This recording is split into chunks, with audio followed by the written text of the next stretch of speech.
So a lot of traffic on the way in here, but we finally made it to the forest. Just pristine habitat and dirt paths from here on out pretty much.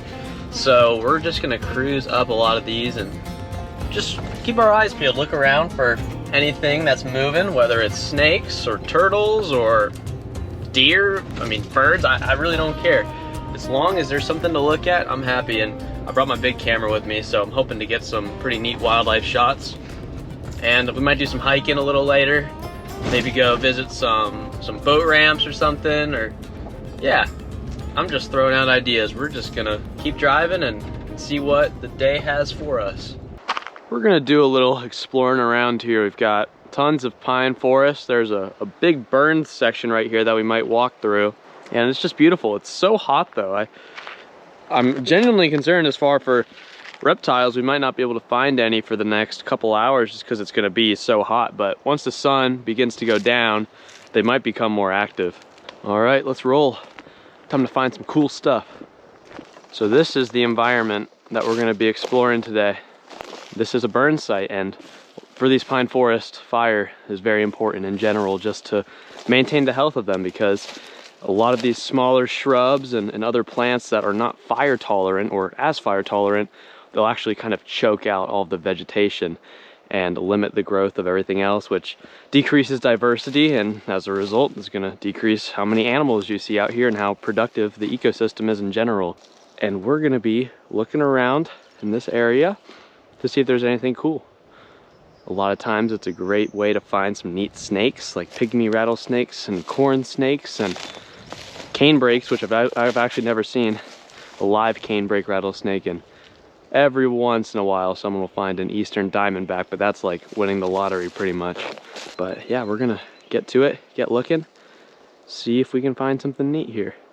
The sun's starting to get a little bit lower, so they're not quite popping as much as they are in other times, but the contrast in colors in a burn is so cool. You get the dark bottoms right below, around eye level. Everything gets dark, and then you see the true colors of the forest up above, and it just creates this contrast that's so cool. Spot the toad. I'll be very impressed if you can find him. There he is. What's up, buddy? Might go see if we can get a closer look at him. I'm gonna try not to bother him too much, but there's our first cool find of the day. Some type of toad. I don't think it's a southern toad. I think it might be something a little different, but maybe an oak toad or something like that. It's a really neat little guy. Take a look at this pattern. Sorry, I have terrible stable hands. I would be an awful surgeon, but pretty cool, right? Okay, bud, we'll leave you to it. Thanks for letting us check you out. Just found this beautiful wetland that's bordering the forest. It's really cool just to see two completely different environments and habitats lying adjacent to each other, and it's pretty much just a direct cutoff. There's no real gradual boundary between them. It's just forest to wetland, and it's just a little bit of a lower elevation in here. I'm hearing what sounds like maybe cricket frogs, and there's some tree frogs as well. I bet at nighttime this place is teeming with life. The blackberries are very thick and they're covered with thorns, and I'm not exactly wearing the best attire for this sort of stuff today, but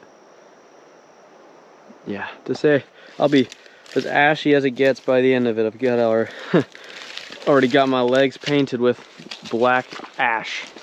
Kind of moved off of the wetland a little bit, and it seems like this area that's burned is not nearly as big as I thought.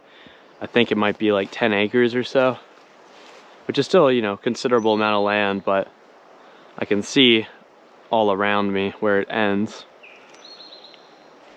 which is nice. You know, don't worry about getting lost. I don't have a compass or anything, but there's also that striking wetland that's helping me out, preventing me from going too far off track, because everything really does look the same for the most part out here.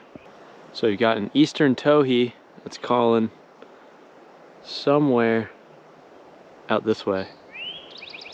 That's him. I'm using this super cool app called Merlin Bird ID, and it can pick up the bird calls, and identify them for you. And then earlier there were several different types of warblers that were calling.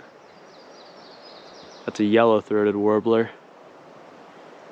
And there's a flycatcher, but there's also something else that I'd never really heard before.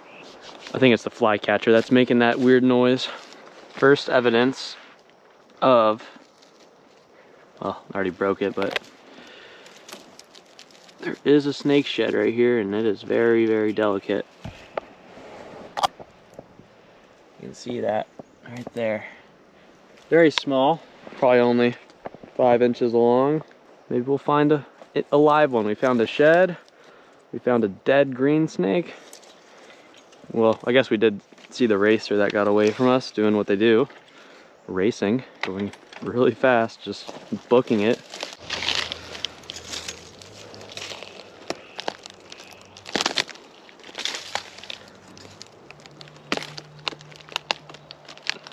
Well, there's a skink. I'm not gonna bother him, but there's a skink just chilling right behind this bark here. No sense in trying to get him out, he's vibing, but. Okay, I've wandered off a little bit further than I probably should have. What's nice though is I'm in a burn site and there's a wetland nearby, so lucky me, I can just listen for the cricket frogs and follow them back over to the wetland. And then from there, it'll be easy to get back to the truck, but I really covered a ton of ground here. And I'm surprised we didn't come across any cool snakes, but it was still a neat area to check out for sure. Just wrap things up here. Take a look around me, man. Got this place all to myself. I haven't seen a single car or even heard a single car. Lucky to have this area near me, that's for sure. But that sun's starting to get lower. It's starting to set. The night is gonna be falling upon us pretty soon. And we're gonna just drive around a little longer. Starting to feel that air temperature drop a little bit, getting down to around 75 now, which is more ideal to find snakes. So I'm gonna cruise some of these dirt roads back here, see if we can find something on the road. And then I brought a big old flashlight with me, so we might pull over on some bridges and do some shining, see if there's some water snakes or a cottonmouth or even something crazy like a mud snake or a rainbow snake. So you guys stay tuned. Hopefully something will be willing to show itself. Well, check it out. They just finished burning right out here. Super fresh. Looks like it was a pretty big burn, high temperature. I mean, there's nothing as far as smaller shrubbery. Gotta definitely keep that in mind. This is probably a solid area to go walk. Well, I'll tell you what, that temperature is dropping a lot quicker than I thought it would now that that sun's down. So I'm gonna call it a day. It's been a great time out here and I look forward to getting back out. I see some boards. I'm gonna flip these real quick. Hold up. Hold up. Hold up. Not quite done.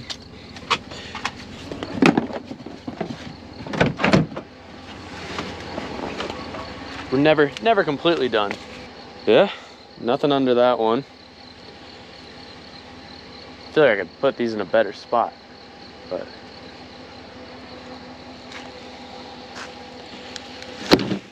do that for now. Might have to come back out here and put these somewhere saucier. Nobody under there. I'm sure they were put here very recently, so I imagine they haven't had enough time to really turn into a good piece of structure. But anyway, thanks for watching. I'll see you in the next one.